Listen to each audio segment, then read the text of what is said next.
પોરબંદરમાં સ્વાતંત્ર્ય પર્વની રાજ્યકક્ષાની ઉજવણી અંતર્ગત હેરિટેજ વોકનું આયોજન કરાયું હતું, જેમાં મોટી સંખ્યામાં શહેરીજનો જોડાયા હતા અને વિવિધ ઐતિહાસિક ઇમારતો અને રસપ્રદ માહિતી મેળવી હતી.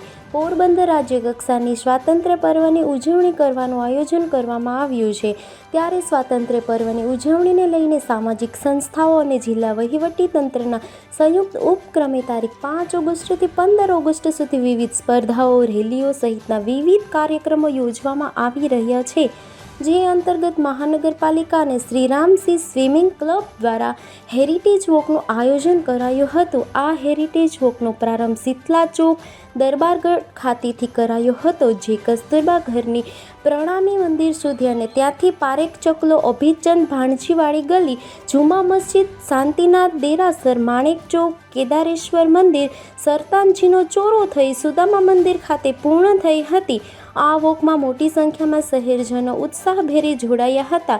સત્યમભાઈ વોરા દ્વારા સૌને હેરિટેજ ઇમારતો અને તેના ઐતિહાસિક વિશે ખૂબ જ રોમાંચ અને રસપ્રદ જાણકારી આપી હતી.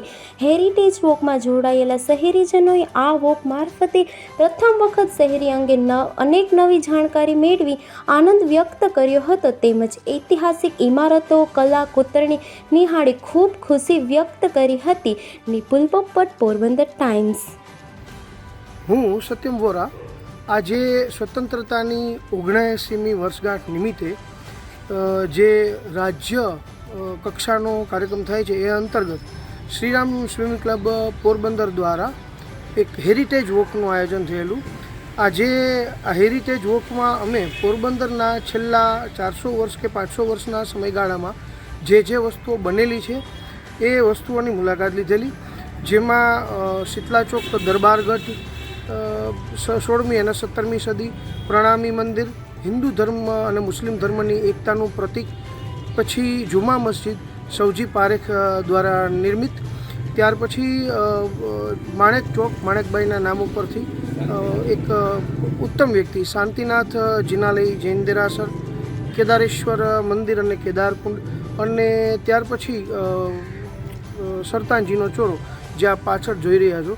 આ સ્થળોની મુલાકાતનો ઉદ્દેશ્ય પોરબંદરની અને રાજ્યની પ્રજા પોરબંદરના ઇતિહાસને જાણે, પીછાણે અને એના સમૃદ્ધ વારસાને જોવે અને લોકોની અંદર એક ઇતિહાસ પ્રત્યે જાગૃતતા આવે એ બાબત સાથે, અને ખાસ તો સરકારશ્રીને પણ એ બાબતની નમ્ર વિનંતી કે પોરબંદર પાસે આટલો સમૃદ્ધ વારસો છે, તો શક્ય હોય તો એક ઐતિહાસિક મ્યુઝિયમ અથવા તો સમુદ્ર શાસ્ત્રને લગતી કોલેજ અથવા તો એન્જિનિયરિંગ લાઇન્સ, મરીન આર્કિયોલોજી જેવી કોઈ વસ્તુઓ ફાળવે, જેથી વિદ્યાર્થીઓમાં રસ પણ વધે અને ઇતિહાસ પ્રત્યે રુચિ પણ વધે.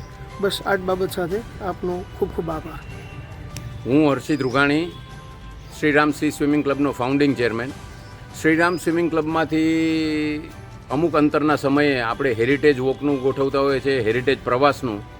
તમને પોરબંદરની આજુબાજુના સ્થળે, બરડાના સ્થળે અને બાકીના જે સ્થળે છે એનો ઇતિહાસ ખૂબ સારી રીતે મળશે. અને આજે સત્યમભાઈ સાથેનો આ પહેલો મણકો છે. હેરિટેજ વોક હતી એટલે એક મર્યાદા આવી જાય, અને બીજા મણકામાં આ સિવાયના બધા સ્થળો છે એ લેતા રહીશું અને પિરિયોડિકલી તમને આની માહિતી આપતા રહીશું, એવો અમારો એક નમ્ર પ્રયાસ છે. શ્રીરામ સ્વિમિંગ ક્લબને જે હેરિટેજ છે આપણે પોરબંદરનું, એના માટે જે કંઈ આવા જે વોક છે એ ગોઠવતું રહેશે. આપ સૌ એમાં ભાગ લ્યો એવી અમારી વિનંતી. Thank you.